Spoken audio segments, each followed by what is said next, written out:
कभी सोचा है कि कोई बच्चा इस दुनिया को समझना कैसे शुरू करता है?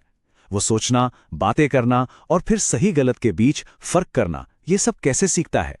चलिए आज इन्हीं सवालों के जवाब ढूंढने की कोशिश करते हैं और विकास को समझने वाले तीन बड़े विचारकों पियाजे, वाइगॉत्स्की और कोहलबर्ग के नजरिए को जानते हैं। तो आज हम क्या क्या देखने वाले हैं? सबसे पहले हम सीखने पर तीन अलग अलग व्यूज को समझेंगे।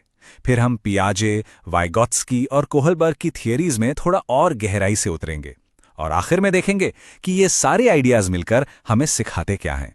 तो चलिए शुरू करते हैं।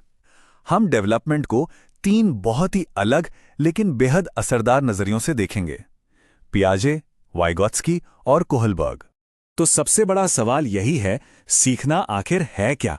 क्या ये एक अकेले का सफर है जहां बच्चा खुद ही सब कुछ पता लगाता है, या फिर ये एक टीम वर्क है जहां दूसरों की मदद से सीखा जाता है? बस यही वो बुनियादी सवाल है जो पियाजे और वाइगॉत्स्की के सिद्धांतों को एक दूसरे से बिल्कुल अलग कर देता है। तो सबसे पहले मिलते हैं जीन पियाजे से। अब पियाजे का मानना था कि हर बच्चा एक छोटा सा साइंटिस्ट है। वो बस चुपचाप जानकारी लेता नहीं है, नहीं, बल्कि वो तो खुद एक्टिव होकर अपने आसपास की दुनिया से एक्सपेरिमेंट करके अपनी समझ बनाता है। अब पियाजे के आइडिया को समझने के लिए एक शब्द समझना बहुत जरूरी है, स्कीमा। इसे ऐसे समझे जैसे हमारे दिमाग में ना बहुत सारे फाइल फोल्डर्स हैं। अब जैसे ही कोई बच्चा कुछ नया देखता है या महसूस करता है, वो उस जानकारी को या तो किसी पुराने फोल्डर में डाल देता है या फिर एक नया फोल्डर ही बना लेता है। बस यही तो है सीखने का पूरा खेल। पियाजे ने कहा कि ये जो विकास है ना, ये 4 फिक्स्ड स्टेजेस में होता है, एकदम स्टेप बाय स्टेप। सबसे पहले बच्चा अपनी इंद्रियों से, मतलब छूकर चखकर दुनिया को जानता है। फिर धीरे धीरे वो भाषा और सिंबल्स का इस्तेमाल करना सीखता है। इसके बाद उसकी सोच में लॉजिक आने लगता है और आखिर में वो उन चीजों के बारे में भी सोच पाता है जो उसके सामने नहीं है, यानी एब्स्ट्रैक्ट आइडिया। अच्छा, तो ये तो थी पियाजे की बात। अब चलते हैं लेव वाइगॉत्स्की की तरफ और यहां कहानी बिल्कुल पलट जाती है।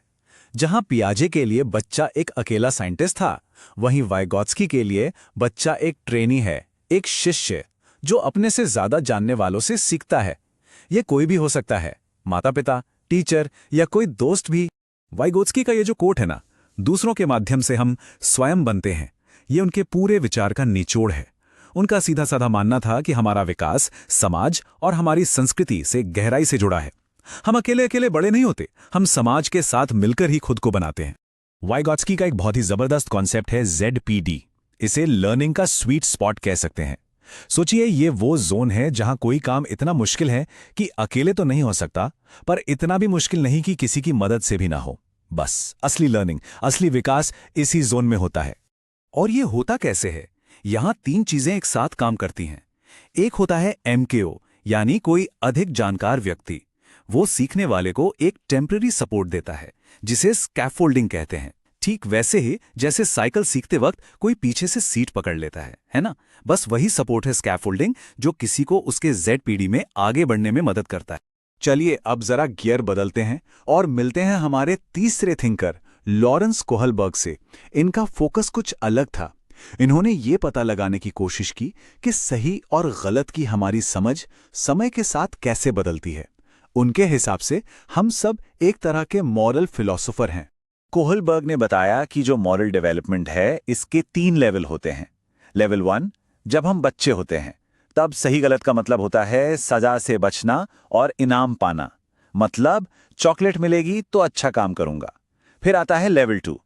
यहां हम समाज के नियम कानूनों को मानने लगते हैं। ट्रैफिक लाइट पर रुकना है क्योंकि ये रूल है। और फिर आता है लेवल 3, जहां बहुत कम लोग पहुंच पाते हैं। यहां नैतिकता किसी के अपने सिद्धांतों पर आधारित होती है। न्याय के लिए खड़ा होना जरूरी है, भले ही नियम खिलाफ। तो हमने 3 बिल्कुल अलग अलग नजरियों को समझा, पियाजे, वाइगॉत्स्की और कोहलबर्ग। अब सवाल यह है कि जब इन सबको एक साथ रखकर देखें तो विकास की कैसी तस्वीर उभरती है?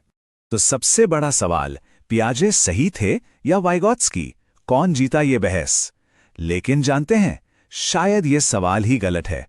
असल बात तो ये है कि दोनों ही हमें डेवलपमेंट के इस बड़े से पजल को सॉल्व करने में मदद करते हैं। इस टेबल में ये फर्क बिल्कुल साफ दिखता है। पियाजे के लिए बच्चा एक साइंटिस्ट है और विकास स्टेजेस में होता है, वहीं वाइगॉत्स्की के लिए बच्चा एक ट्रेनी है और विकास एक सोशल प्रोसेस है। एक और बड़ा फर्क देखिए, भाषा। पियाजे मानते थे कि पहले सोच आती है, फिर भाषा, लेकिन वाइगॉत्स्की के लिए भाषा ही सोच को डेवलप करने का सबसे बड़ा टूल है। देखा, दोनों के नजरिए कितने अलग हैं, पर दोनों ही कितने जरूरी हैं।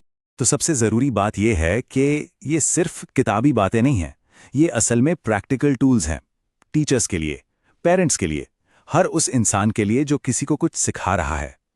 ये थ्योरीज एक फ्रेमवर्क देती हैं, ये समझने के लिए कि कोई सीखने वाला अभी कहाँ है और उसे आगे बढ़ने में मदद कैसे की जाए। और इसी सवाल के साथ आज की बात खत्म करते हैं। आज के क्लासरूम में इन सिद्धांतों का क्या महत्व है? हम पियाजे के खुद कर सीखने वाले आइडिया और वाइगॉत्स्की के मिलकर सीखने वाले आइडिया को अपनी एजुकेशन में और बेहतर तरीके से कैसे शामिल कर सकते हैं, इस पर सोचने की जरूरत है।